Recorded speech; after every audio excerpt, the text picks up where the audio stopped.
Halo, Assalamualaikum. Saya Nabila Putri dari kelas 12 IPA 3 absen 26. Di sini saya akan sedikit menjelaskan tentang penyebaran Islam di Eropa.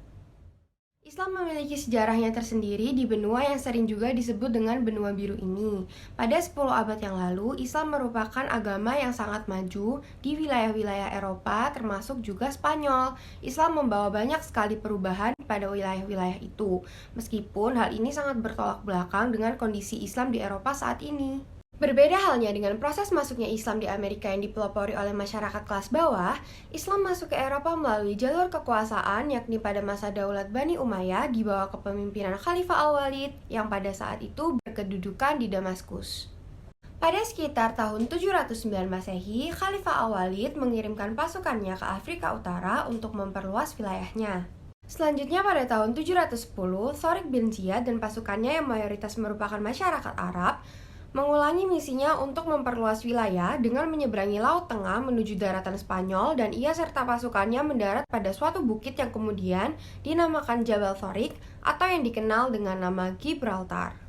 Lalu, pasukan Thorik bin Ziyad harus berperang melawan pasukan Raja Spanyol yakni Raja Roderick dan peperangan tersebut berlangsung selama 8 hari. Dan akhirnya, peperangan tersebut dimenangkan oleh pasukan Islam sedangkan Raja Roderick dan pengikutnya melarikan diri ke arah barat laut. Selanjutnya, dengan bantuan pasukan Spanyol yang tersisa dan dukungan rakyat Spanyol yang tertindas oleh Roderick, pasukan Islam berhasil menguasai Prancis dan negara-negara tetangganya hingga ke Skandinavia, Jerman, Polandia, Albania, Hongaria, Rumania, dan Bulgaria.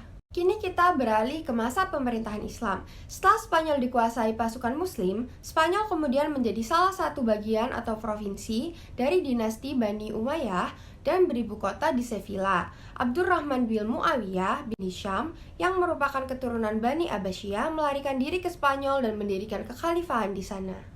Selanjutnya, Khalifah Abdurrahman berhasil menaklukkan Spanyol dan mendapat julukan Ad-Dakhil yang artinya sang penakluk. Pemerintah Islam di Spanyol berakhir setelah 8 abad lamanya sekitar tahun 1492 sampai 1502 dan juga setelah raja-raja Eropa yang beragama Kristen bersatu terutama Raja Spanyol dan Raja Portugal. Setelah itu, perkembangan Islam terhenti di benua Eropa. Ada beberapa kemajuan pemerintahan Islam di Eropa. Di antaranya ialah sejarah agama Islam yang mencatat pada masa itu pemerintahan Islam di Eropa banyak melahirkan ulama besar seperti Imam Al-Auza'i, seorang tokoh ilmu fikih dan juga ulama-ulama lain di bidang tasawuf, fikih, hadis, dan sebagainya. Lahirnya filsuf dan ilmuwan Islam seperti Ibnu Rushdi, seorang filsuf dan ahli di bidang kedokteran, serta beberapa ahli astronomi terkenal seperti Al-Irqali dari Toledo dan Al-Majriti dari Cordoba, serta Ibnu Al-Flah dari Sevilla. Lalu, di masa pemerintahannya, Islam mewariskan berbagai bangunan indah sebagai karya di bidang arsitektur seperti Istana Jafriyah, Istana Alhambra di Granada, Masjid Cordova, Masjid Sevilla, dan Tembok Toledo, serta Istana Al-Makmun. Terlepas dari itu semua, saat ini Islam sudah banyak mengalami kemajuan di negara-negara Eropa dan banyak masyarakat Eropa yang sudah menganutnya. Meskipun beberapa negara bertindak semena-mena dan melarang muslim melakukan kewajibannya seperti Perancis yang melarang warganya, terutama wanita untuk mengenakan hijab. Meskipun demikian, tetap saja hal ini tidak menggetarkan iman dan keinginan mereka untuk tetap istiqomah melaksanakan perintah Allah Subhanahu wa Ta'ala dan menjauhi larangannya. Itu tadi beberapa informasi yang dapat saya sampaikan. Semoga bermanfaat. Assalamualaikum.